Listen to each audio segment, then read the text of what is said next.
दोस्तों स्वागत है आपका बिहार न्यूज में। दोस्तों मैं हूं प्रदोष गनी और आप देख रहे हैं केडीवी लाइव। दोस्तों आज हो चुका है 29 मई 2021।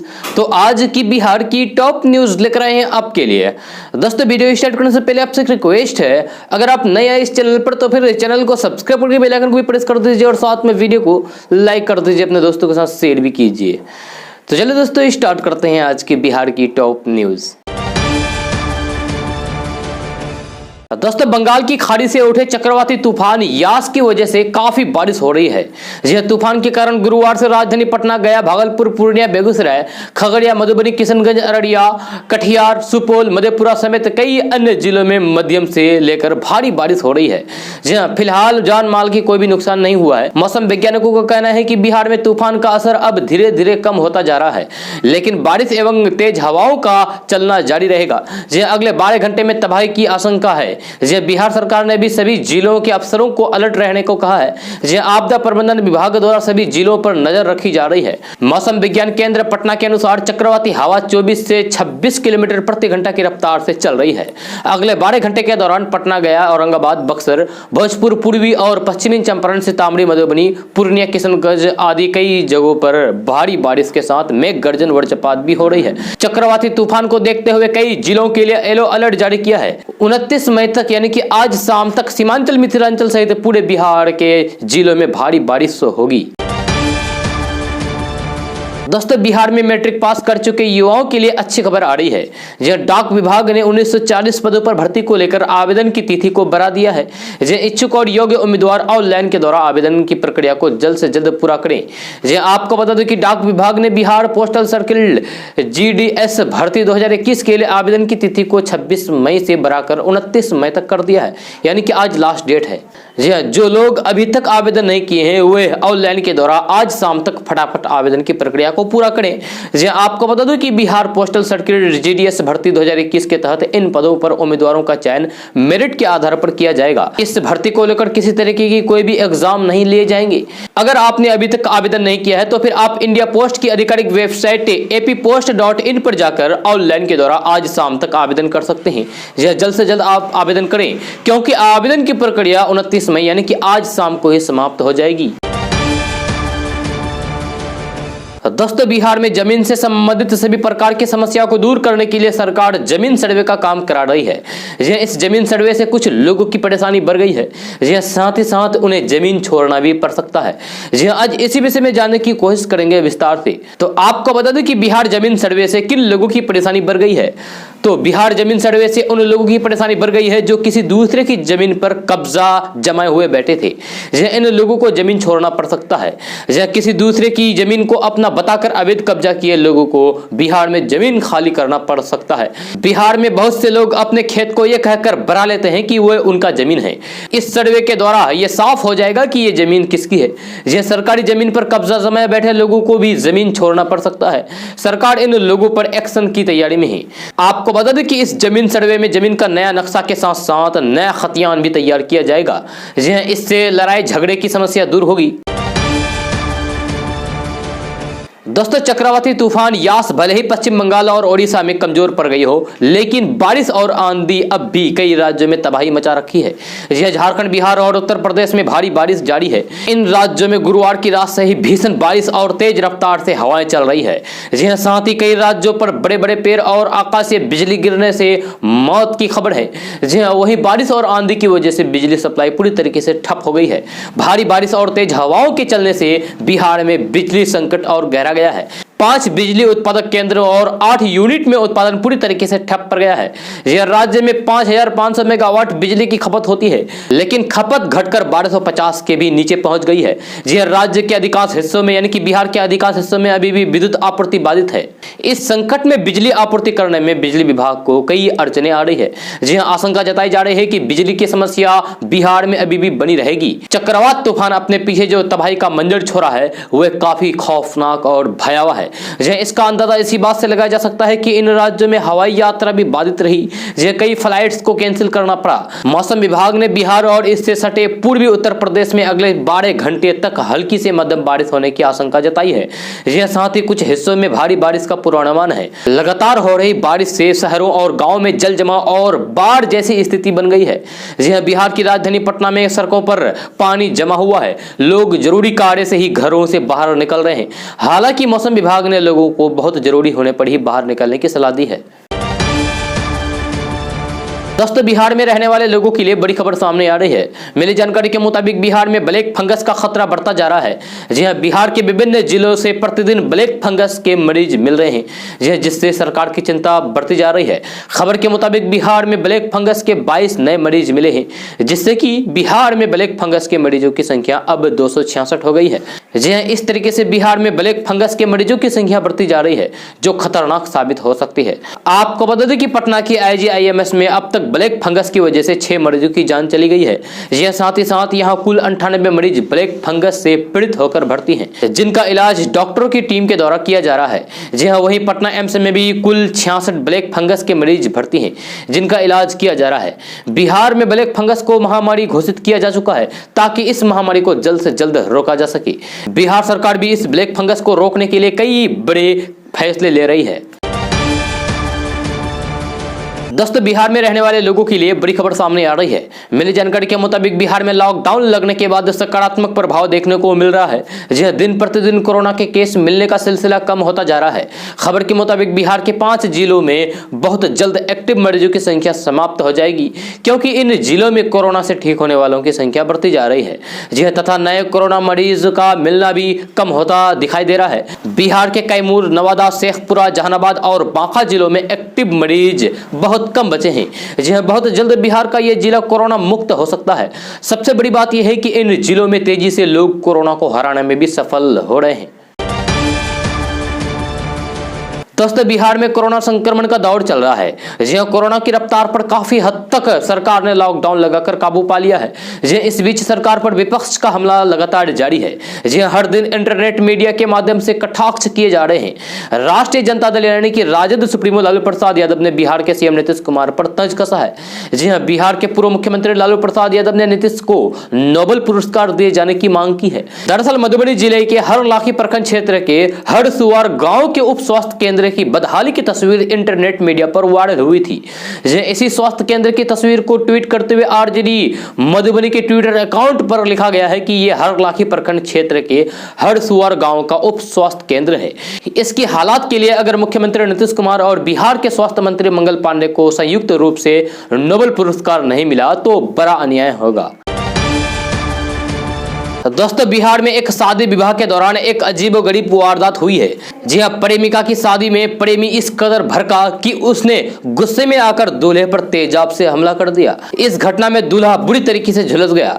अचानक हुई घटना से बारातियों और घरातियों के होश उड़ गए। यह मामला बिहार के लखीसराय जिले के हलसी थाना क्षेत्र के ककरोड़ी गांव का है, जहां बीती रात शेखपुरा के भदौर गांव से बारात आई थी। वहीं बारातियों के स्वागत और सभी विधि विधान के बाद दूल्हे को जैसे ही शादी के मंडप पर बैठाया गया, तभी गांव के ही मिथुन कुमार तेजाब से भरी बोतल लेकर पहुंच गया और दूल्हे पर तेजाब से हमला कर दिया। इस घटना में शादी के मंडप में दूल्हे पर तेजाब फेंकने की घटना के बाद शादी समारोह में अफरा तफरी मच गई। घटना में नवीन का चेहरा और पीठ झुलस गया। घटना के बाद घायल दूल्हे को लखीसराय सदर अस्पताल में भर्ती कराया गया, जहां इलाज के बाद उसे डिस्चार्ज करा दिया गया, जिसके बाद विवाह संपन्न कराया गया। इधर बारात में शामिल लोगों ने तेजाब फेंकने वाले शख्स की जमकर पिटाई कर दी। बाद में घटना की सूचना पाकर हलसी थाना की पुलिस पहुंची, जो आरोपी को लोगों के चंगुल से छुड़ाकर थाने ले आई। दोस्तों, अगर आप कोरोना काल में अपनी इम्यूनिटी को मजबूत करना चाहते हैं तो फिर आप ये 5 चीजें खा सकते हैं, जो हम आपको अभी बताने जा रहे हैं। तो आप ध्यान से सुने। तो सबसे पहले बात करते हैं लहसुन के बारे में।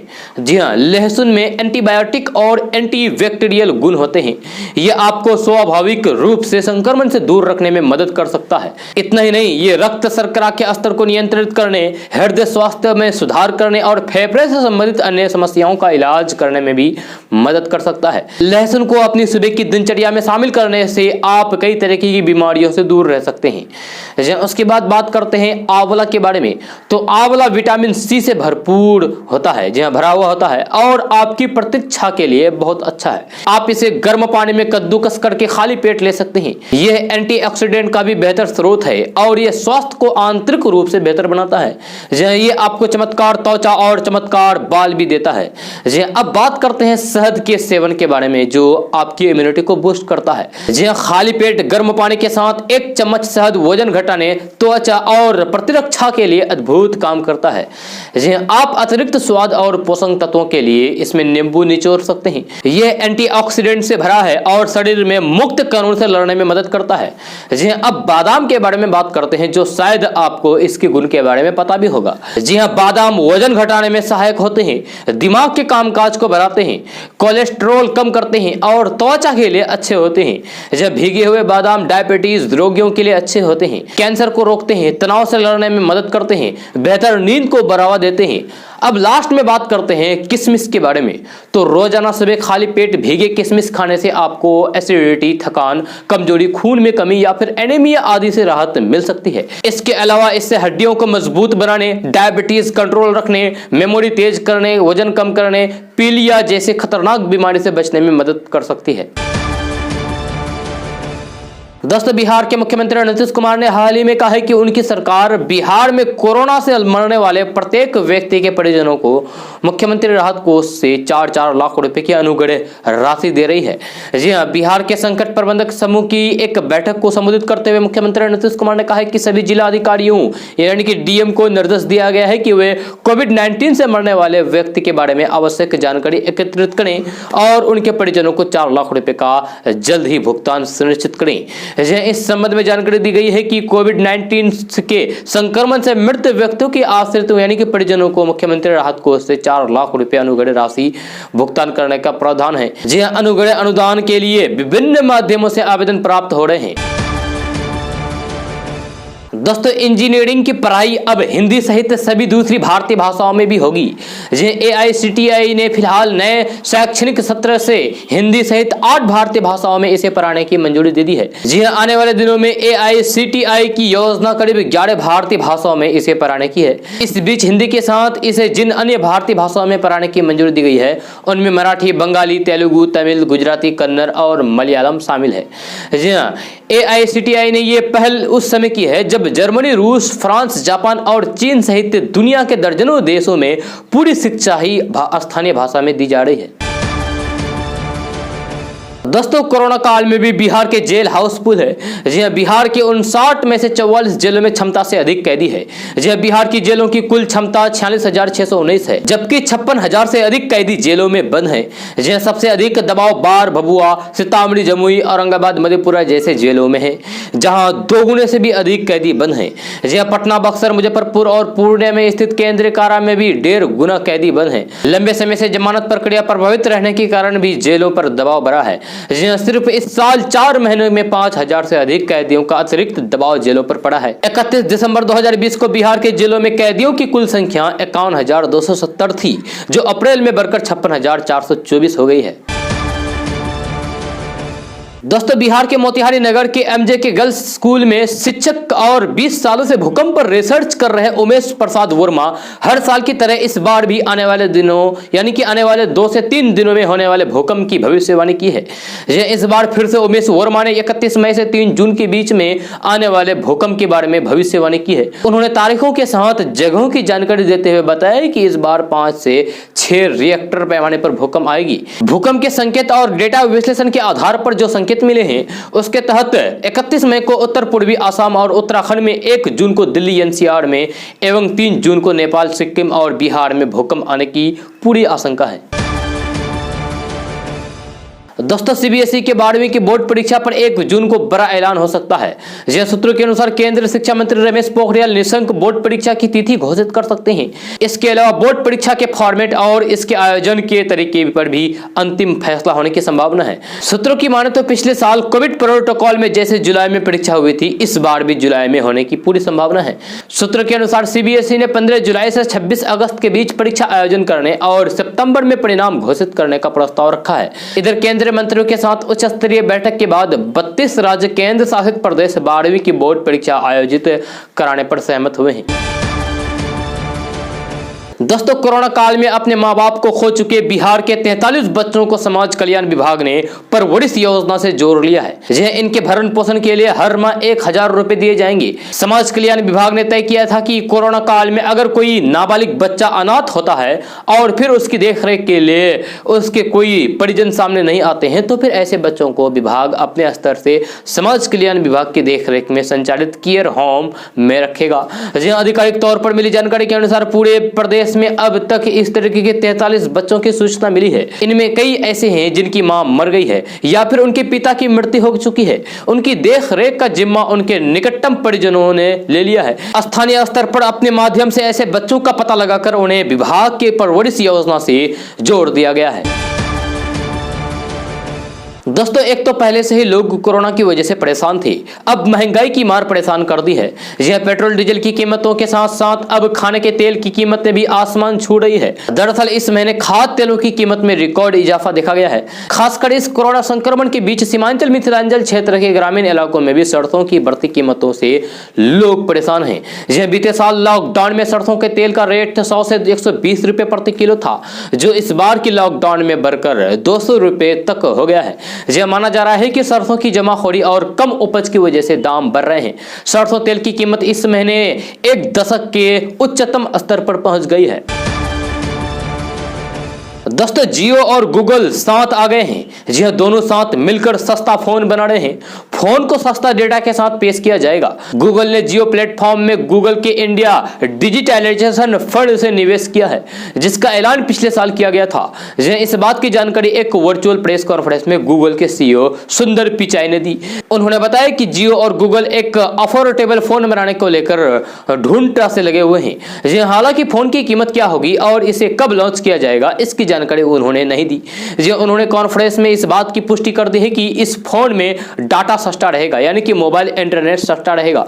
जहां सस्ती डाटा दरों के साथ ही किफायती स्मार्टफोन की उपलब्धता से देश भर में अधिक लोगों तक इंटरनेट की पहुंच बनाने में मदद मिल सकती है।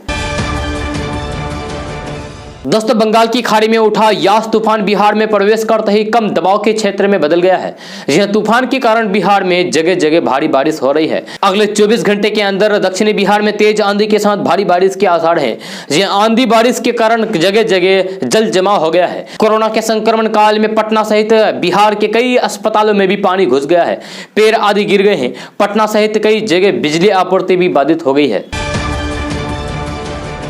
दोस्तों, बिहार में रहने वाले बहुत से लोग ये जानना चाहते हैं कि पिता की मौत के बाद उनकी संपत्ति का बंटवारा कैसे किया जाएगा। जी हां, आज इसी विषय में कानून के मुताबिक जानने की कोशिश करेंगे कि बिहार में पिता की मौत के बाद जमीन का बंटवारा कितने श्रेणियों में किया जाएगा। जी हां, बिहार में पिता की मौत के बाद की संपत्ति 4 श्रेणियों में बांटी जाएगी। पहला यह है कि बिहार में अगर वसीयत लिखे पिता की मौत हो जाती है तो फिर हिंदू उत्तराधिकार कानून में पुरुष उत्तराधिकारियों का 4 श्रेणियों में वर्गीकरण किया गया है और पिता की संपत्ति पर पहला हक पहली श्रेणी के उत्तराधिकारी का होता है। दूसरे नंबर पर आपको बता दूं कि बिहार में पिता की मौत के बाद विधवा बेटियां और बेटों को संपत्ति पर पहला और समान अधिकार होता है। तीसरे नंबर पर बता दूं कि हिंदू उत्तराधिकारी कानून 2005 के संशोधन के बाद बिहार में भी बेटी को हम वारिस यानी कि समान उत्तराधिकारी माना गया है। शादीशुदा बेटी की भी पिता की संपत्ति पर अपना दावा कर सकती है। 4 नंबर पर आपको बता दूं कि बिहार में पैतृक संपत्ति में 4 पीढ़ियां पहले तक की संपत्ति पर संतानों का,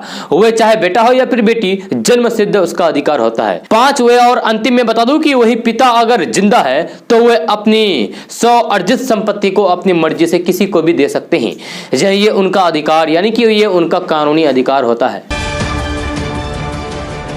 दोस्तों, देश कोरोना की दूसरी लहर से जूझ रहा है और नए मामलों के साथ मौत के आंकड़े में उतार चढ़ाव जारी है। इस बीच कोरोना वैक्सीन को महामारी के खिलाफ सबसे बड़ा हथियार माना जा रहा है। भारत में इस समय 3 वैक्सीन, कोवैक्सीन, कोविशील्ड और स्पुतनिक वी दी जा रही है। हालांकि इस बीच नाक से दी जाने वाला वैक्सीन भी भारत में काम चल रहा है। कोरोना महामारी के खिलाफ लड़ाई के लिए भारत समेत 5 देशों में नाक से दी जाने वाली कोरोना वैक्सीन का क्लिनिकल ट्रायल चल रहा है। नीति आयोग के सदस्य वीके पॉल का कहना है कि भारत बायोटेक अपनी नेजल वैक्सीन यानी कि नाक में दी जाने वाली वैक्सीन के 10 करोड़ डोज इस साल दिसंबर तक ला सकती है। दोस्तों पटना वाले खान सर सोशल मीडिया पर एक बार फिर से सुर्खियों में हैं। जो इस बार सुर्खियां उनके बिहारी अंदाज में पुराने को लेकर नहीं बल्कि उनके असली नाम को लेकर है। जो कोई उनका नाम अमित सिंह बता रहा है तो कोई फैजल खान। उनके कुछ वीडियोस के क्लिप शेयर किए जा रहे हैं जिनमें उन्हें अमित सिंह बताया जा रहा है। जी हाँ, ऐसे में अब खान सर ने खुद ही इस बारे में बयान दिया है कि वे मुस्लिम है या हिंदू।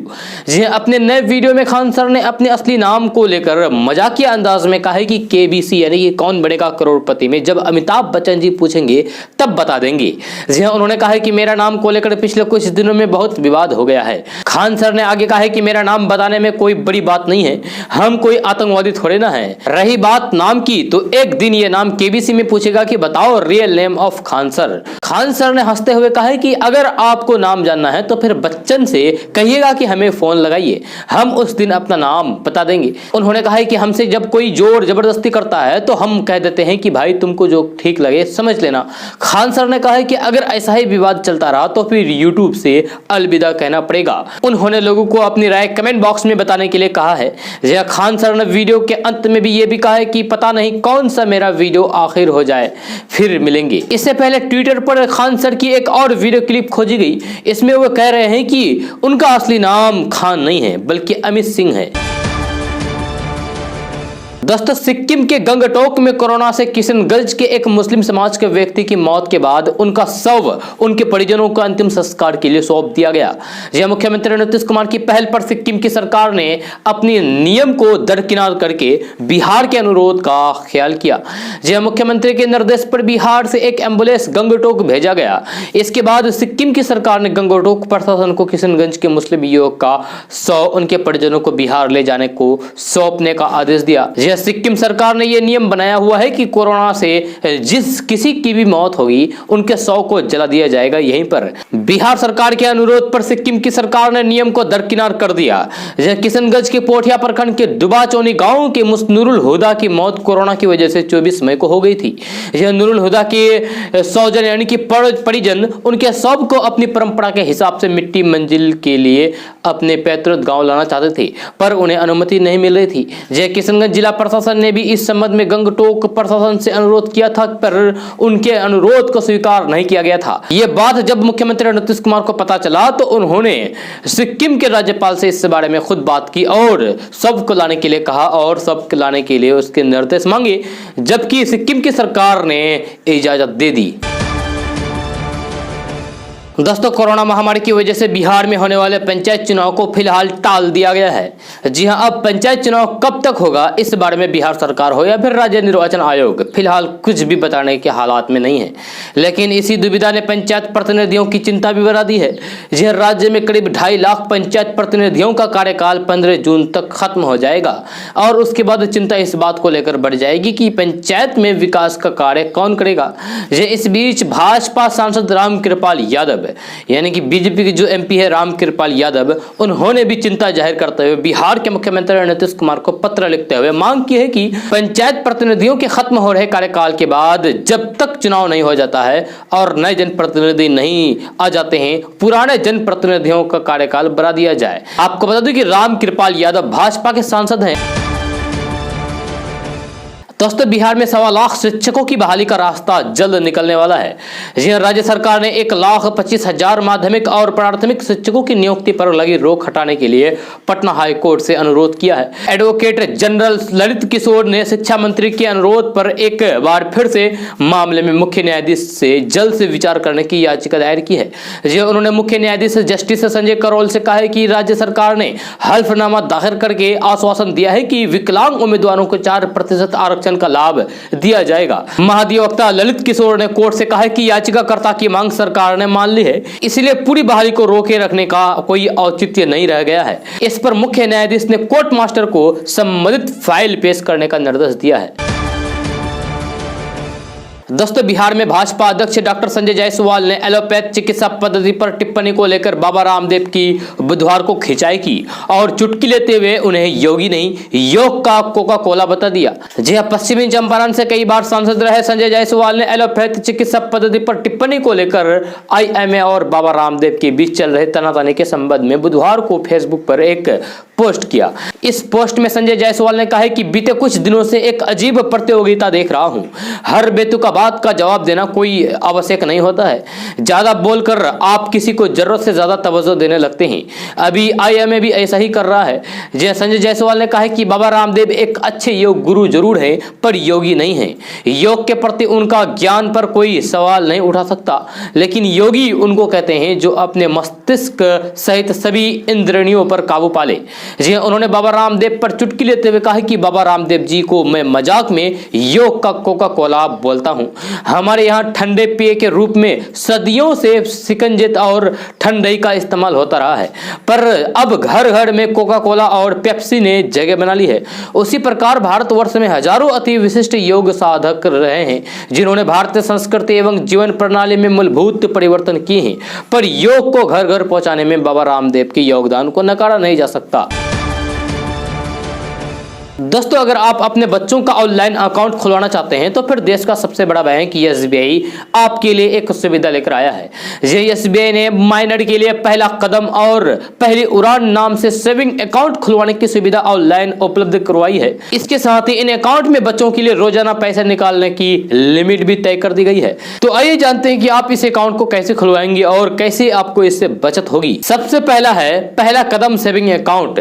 जी हाँ, पहला कदम सेविंग अकाउंट के तहत किसी भी उम्र के नाबालिग बच्चों के साथ माता पिता या फिर गार्जियन ज्वाइंट अकाउंट खोल सकते हैं। इसे पेरेंट या फिर गार्जियन या बच्चे खुद सिग्नल के रूप में ऑपरेट कर सकता है। ये कार्ड नाबालिग और अभिभावक के नाम से जारी किया जाएगा। आपको बता दूं कि पहला कदम सेविंग अकाउंट के क्या क्या फायदे हो सकते हैं।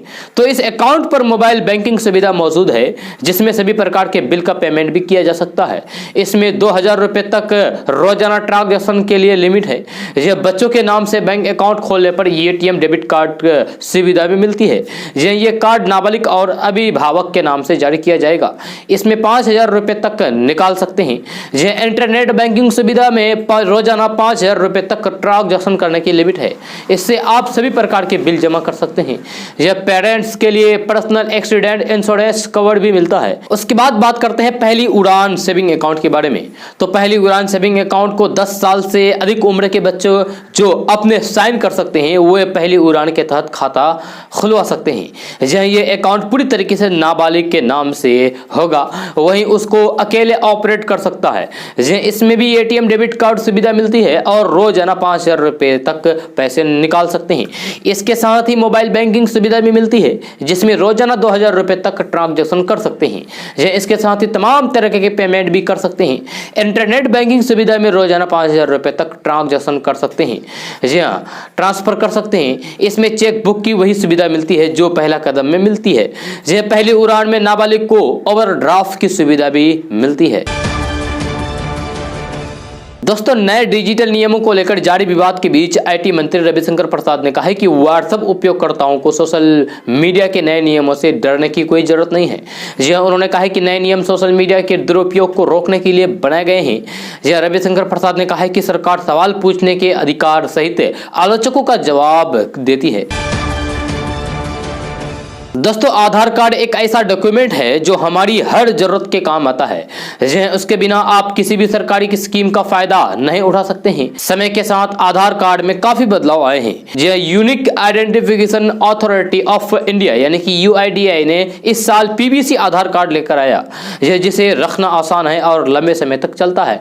यूआईडीआई ने आधार कार्ड को लेकर कई सेवाओं को काफी बेहतर और आसान कर दिया है। जैसे अगर आधार कार्ड में आपकी फोटो, पता या फिर मोबाइल नंबर बदलवाना है तो फिर आप ये बड़ी आसानी से घर बैठे कर सकते हैं। यूआईडीआई ने अब आधार कार्ड से जुड़ी एक सर्विस को बंद कर दिया है।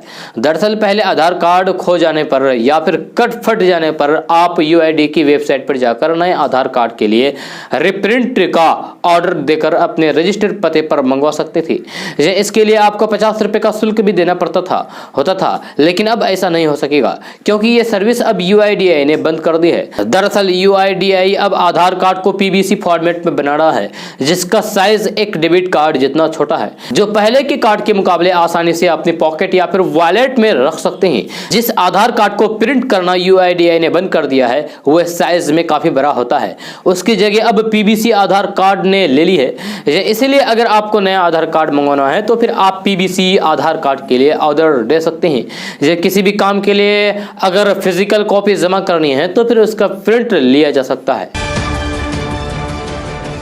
दोस्तों, इंसान के जीने मरने की औसत आयु कितनी है, ये अलग अलग देशों ने अपने हिसाब से निर्धारित किया हुआ है। लेकिन क्या आप ये जानते हैं कि इंसान अधिकतम कितने साल तक जी सकता है? जी हाँ, अब इस सवाल का जवाब भी सामने आ गया है। जी हाँ, वैज्ञानिकों का कहना है कि इंसान 150 साल से अधिक समय तक जिंदा नहीं रह सकता है। जी, इस वैज्ञानिकों ने अधिकतम जीवन काल के बारे में जानकारी देने वाले एक ऐप को विकसित किया है।